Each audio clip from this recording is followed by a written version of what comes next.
Oh,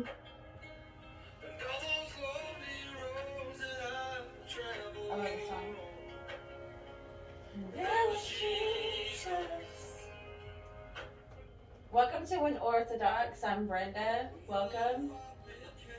I'm Sabrina. Pastor Mark. And welcome, Jazz and James. Thank you guys for being here. Oh, thank you for having me. So, anyways, we're going to start out with a question real quick. There's some crazy stuff going on, like in Russia right now, in Russia and Ukraine or whatever. They're going at war right now. But let's say, whatever happens in other countries, we got to kind of pay attention to that, even though we don't, because it's going to eventually happen here. And it affects us too. It definitely does. But let's say, let's say you lost all your income, your income supply immediately. Basically, then what? Well, how long would you last? Would you be able to last? Can y'all answer those questions? Who wants to start? If I had no income, I wouldn't have a place to live. I wouldn't have a car. Groceries. I'd have to move in with Mama or something. I mean, Okay, so you'd move in with your mom. I mean I don't know. I don't know. Okay, and then so you weren't. Let's say you weren't able to work. So then, what you think maybe you could do for money? I don't know. Maybe make some burritos or something. I would think maybe make some burritos. Maybe go out there and cook, sell that. Well, we'd have to, of course, Find other ways to make money. Find but ways then if we to- didn't find have ways money to to get buy food. how Yeah. are we gonna sell burritos? Exactly. We'd have to exactly. So we'd I have think to. once we lose our money of our own, the whole world's done lost their spirit, economic. There's going to be a lot of theft, stealing, murder. Mm-hmm. There's going to be numerous bad Just things falling going from on. there. I know it'd be really hard to have a garden in the back, because last time we tried to have some stuff planted back there, it was so full of bugs. It was like they thought it was Insectopia. They're like, "Hey, everybody, come over here!" It was pretty bad. Start eating bugs. That's possible if we didn't have food, right? I think I'm worried more about not having water. I don't know. Yeah. The market in the stores for water would be ridiculous. Okay, so what would you do if y'all both lost y'all's jobs, you don't have any income? What would you probably do? Moving along. Well, we have that house now, so Yeah. we have a home. We do have that a- is where so we thank would, God. Yeah, we do Have have a to- home now. That's so- awesome. That is so awesome. Y'all are so blessed. You have shelter, yeah. Yeah. That's a blessing. There could be what are some ways that you think maybe you could try to make some money? We'd have to hunt for food somehow. We would. But the thing is if we didn't have any income, then like he said, everybody else would probably wouldn't. So everybody was gonna probably be You hunting. could and start farming. raising cats and dogs. Gross. Oh, kitty Charlie. Oh no. Oh my baby. You'd be looking like in the cartoons. You ever seen the cartoons like that? You start looking at the animals and you see like. And then you see the meat. You see the steak. They'd be So, looking at you like, what? What do you, some things that y'all think that maybe y'all could do if y'all didn't have any, there's some things to think about if y'all didn't have, a way to live. I have no idea. I don't know. We'd have to combine Yeah, no resources in a group. Yeah. Yeah, salvage stuff, go scavenging. No. That's true. Go scavenging. Really? I really Y'all gonna saw get it. out. I saw that. I think for me, I would probably try to start selling like all my vintage stuff, like my dolls and, even like a lot of the stuff that I collect. I don't even know if you'd be able to sell any. I of know, that but at no, that who's gonna- Warrenton, that- yeah, that who's state. gonna wanna buy I those know. things? Well, see, if we didn't have like technology and all that stuff, dolls are gonna come back one day. I don't know. Maybe for a special People birthday. would be wanting to find They'll- food and Yeah, stuff. they'll give us maybe they'll give Right. us some bread. Somebody rich will give us some bread for a doll for their kid. You never know. Or don't think there's anything we could do at that point. We had to probably start like breaking up our metals, like break up our gold, and like be like that would probably be how we buy stuff. Well, we Be get like, into I'll give you half my trade my Trade. gold stump necklace So for yeah, food, well, I was or thinking trying to trade. like I got a silver coin. You know, you would have to trade. So we're pretty over here. We're really kind of clueless, aren't we? About what would Think happen. about We're it, so World War II. spoiled I over don't know here. how to If you hunt. think about it. I don't know how to hunt. You said World War II, look at all the metal that they had to sell to make armory for the military. They would do it again today, even though half the metal out there is not even real metal. Yeah. It'd be a market on metal if you had it. So the Bible says, like, don't worry about tomorrow because tomorrow has enough worries of its own. Amen. And so, you know, for me, I just try to kind of, because I know that I have no clue how to live, you know, I just kind of just really try to enjoy today, always thinking this could be my last day, being able to have all this, and I really, really try to enjoy all that. And is Baby James in here? Mm-mm. No. Okay, so you know, speaking of Baby James, which is their son, I had asked him one day. It was a really awesome question, getting off subject, but a really awesome question. I said, if your heart was a house, what would it look like? And he said, he thought about it. Kids are so insightful. And he says, well, it would look like this one because Jesus lives here. And so it was, I mean, I felt so awesome because, see, we have a whole room that we set aside just for prayer, just for him. And so he feels like, well, he you know, God's moved in here. He has his own room. He lives here, you know. He has ownership of a whole room. So his house would look just like this one, and I thought that was like so cute. I wanted to share that. That is so sweet. Yeah, I didn't hear that. That's awesome. Yeah. He's got some of the best answers. He always does. Amazing. He's I mean, they're hit right there in And the that's why heart. it says That that, is you know, questions. Jesus said that we should have a heart like a child, you know, because they don't see differences in a lot of things that we do. He's a very wise, They're smart very young pure man. and they're very innocent. Yeah. And You know, I was trying to think about what my house would look like, and I was like, this big old mansion where I could see all this stuff on each floor. One floor would be full of fish, and the next floor would be all this, you know. I was just describing all this stuff, and this kid's simple answer was like way cooler than mine. right. Oh my I gosh. was like, He's amazing. He is amazing. So how are some ways y'all been recording because I was getting a phone call. Yeah, go ahead. Okay. Yeah, we are. Okay. So, how are some ways y'all feel like y'all been persecuted lately? And persecution is like when you're trying to do something good, or you know, if you're trying to love or do good, or you know, that is, you know, Christ's way. Have you been persecuted lately? Criticism, and I get that on my ministry page a lot. It's criticism. That's persecution. Somebody's trying to bring me Absolutely. down, but all I can do is pray for them and bless that their heart will be unhardened. Oh yeah, we had some really bad stuff when we first put our page on Facebook. It was awful. I mean, it made my heart race. It made my face turn red just to think of how awful people can be, you know. And I'll just give one example because the others are so awful that I wouldn't even want to repeat it. But I'm sorry. someone had said, I'm gonna just say the word shit on my page, so I'm gonna on your page. And they put a big old pile of poop under like one of the videos or When something. we do good, the devil wants to attack us even more. There was So- someone even put like pictures of imitation of Of Jesus Jesus doing and- disgraceful things. Yeah, it was pretty awful. Yeah, Like, and I we were like, immediately took it off. whoa.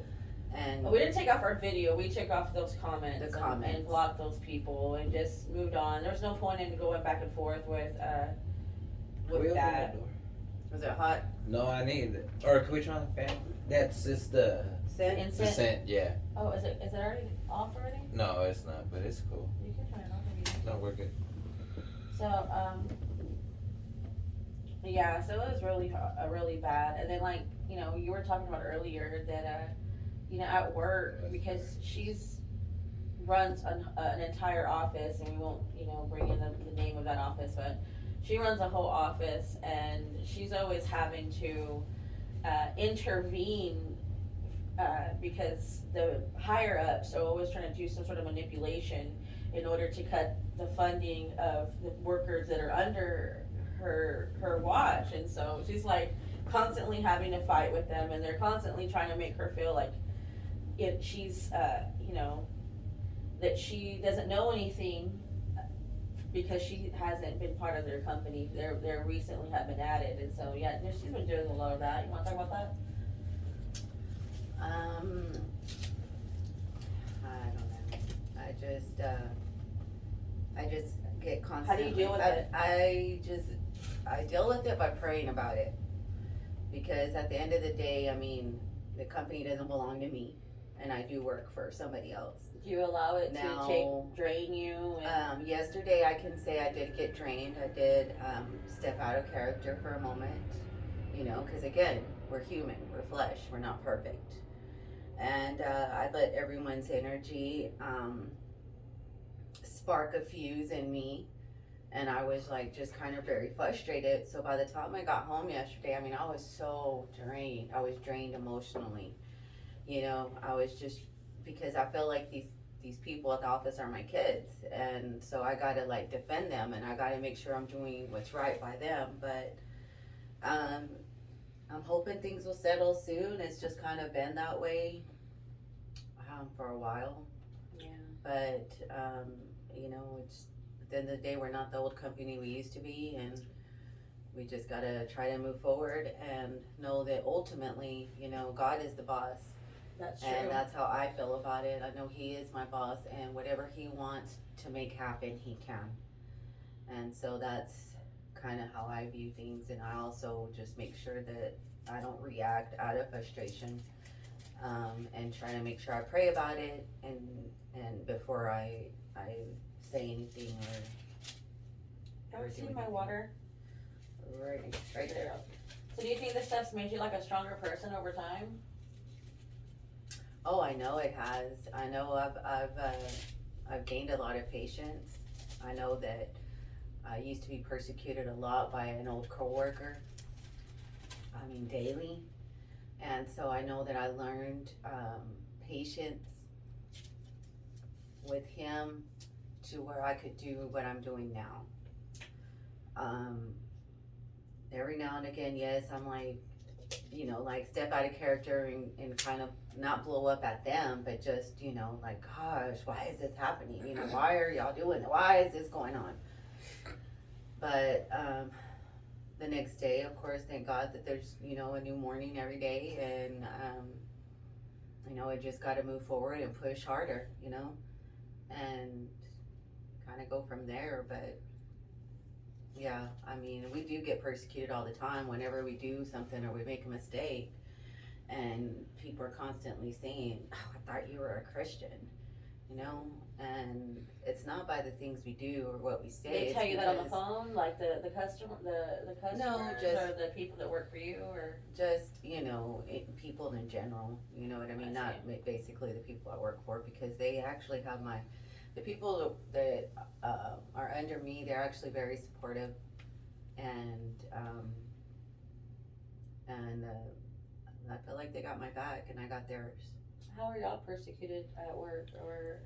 For me, I feel like, well, it's me and my teacher. We're both dealing with this child, and he's got this disability that comes with behavior issues. And for her, it's everything that she believes in has been turned around because we're basically dealing kind of like a Children's Hope again, like how I've used to work at Children's Hope, and so I'm just thankful that I've already been through that, and I can show her, because I know that I'm being attacked as well because we both are, but I know that because I'm with God and God loves me and He's using me.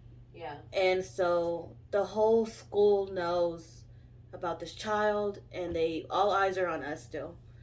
And so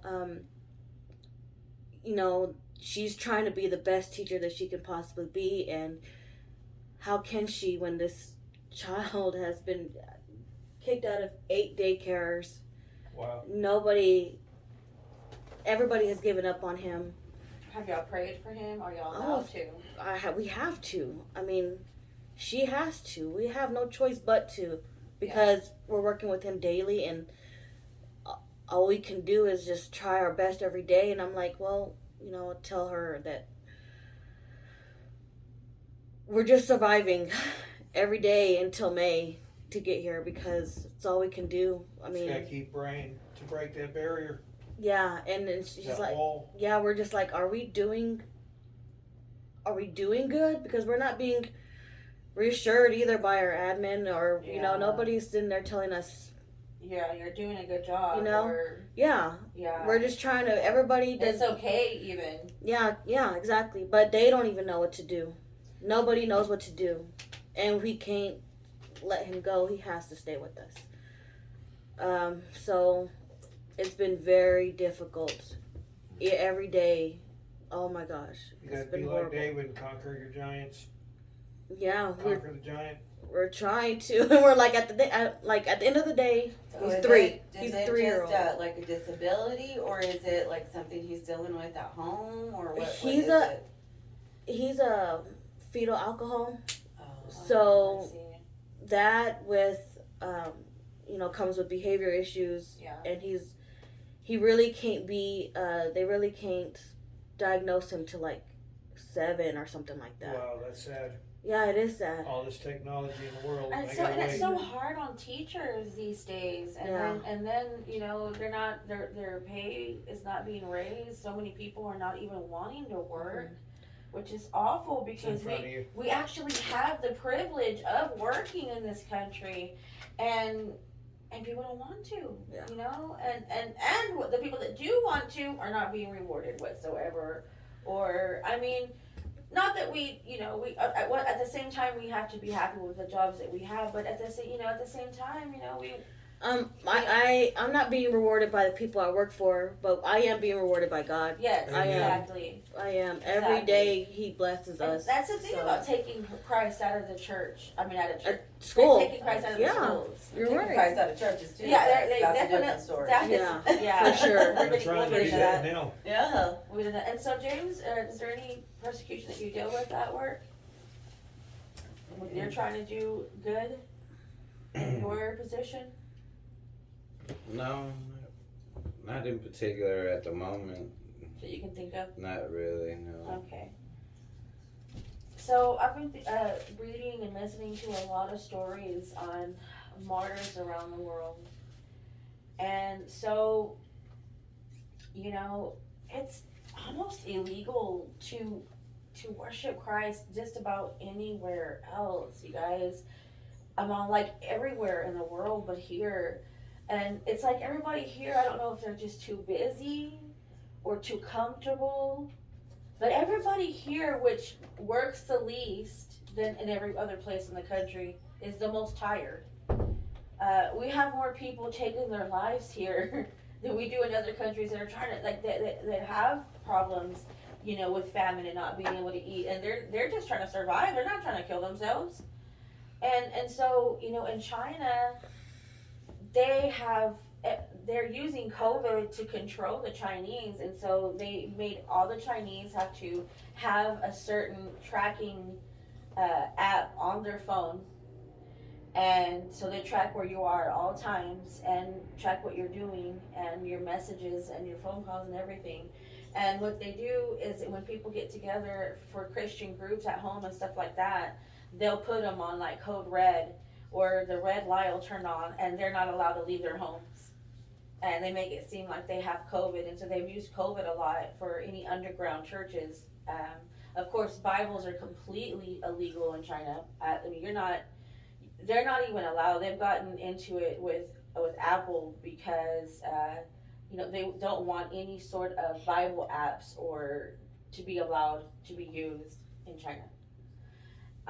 In Russia, I mean, they'll throw you in prison if you go and start trying to like spread the gospel, because they feel like you're going against them politically, trying to say that they're not doing their job politically, and so since you're going against them politically, they will put you in prison for that. So you can't do that in Russia either. In Indonesia, in Morocco, in Iran right now, so many people are hungry for the word.